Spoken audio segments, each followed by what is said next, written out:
ال22 مهاده یا سالا در بازبوی پنج چالاکوان و روزنامه‌وان با دینام شوه که دیر شارستانیت و ماف مروی هاتن دست سر کرن. هرج دستپیکا گرتن آوان مرمین پارتا دستالادار دیار بون.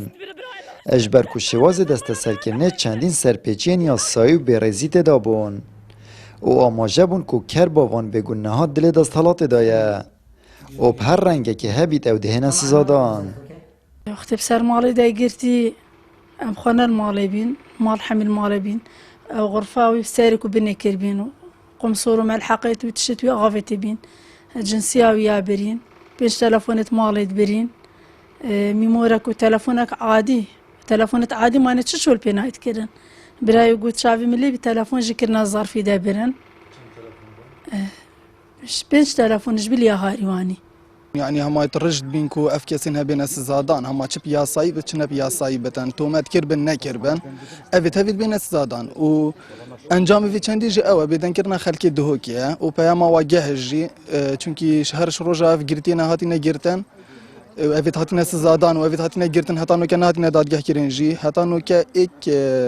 كس نهاتيه سرجاده كل دهوكي و داخازا مافين خلكي و مافين کو مستحق بوارگرن نکرینه اوه پیاما و بی خلک دهو که پیب ترسینن او بیدنگ بکن و یدگهش نوی پیامه ابدرجاهی هشتمهن بوریبتن جاره که ریحات یدان که سوکارن سزاداین با دینان کرن خوب ببینن او دیدار وانیا سنوردار بوبتن ده خولک بون اف چنده جی و راستیت سلمینید که اف کیسه هندی که سیاسیه یا ساینی نه ده دقیقه بون حساخی سلامتی ما پیکرو مجال نبکن بسیار ببکن. یه شنداف سری ما بود. و ایاسایشه شنداف سری ما بود. برای ولی من نناسی حتی سری من هنگی من ناسی. نخم گوته که کل بریم. والله ما قلت جيم قلت شو قلت جيما نبزني قالك طانجا قلت اختي نبين يعني جي 20 نفر ونصل نفر صوت وتشتاق نفر شندت ايدو جوا تانجا قالك واكو زوني نمل زوني معو نبجن جينا صوت كاستويا نزل 2000 صوت كاس شندت ايدو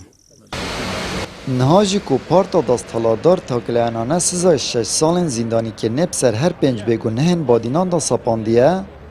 که سوکارن وان تخوازن اوج زندان آسایش الهولره بو چاکسازی مزنال دهو که بهنه و گوهستن و محامی من را گهاندیه او چالاکوانه که دی دعوه که پیشکشی سروک محکمه کن که بین چاکسازی هر یا حوله ولی ما داخواست جکر یا که بین چاکسازی زرکال ویری چون که کسو کارت ما ایدی مادام حکم اکلاب و خلاص 6 سال سر دا سپاندن که و بگونه ها ایدی ام داخواست جید کن که کسو کارت ما بین زندان زرکانج چاکسازی زرکا ما داخواست جکر یا پرکا محامی انشاءالله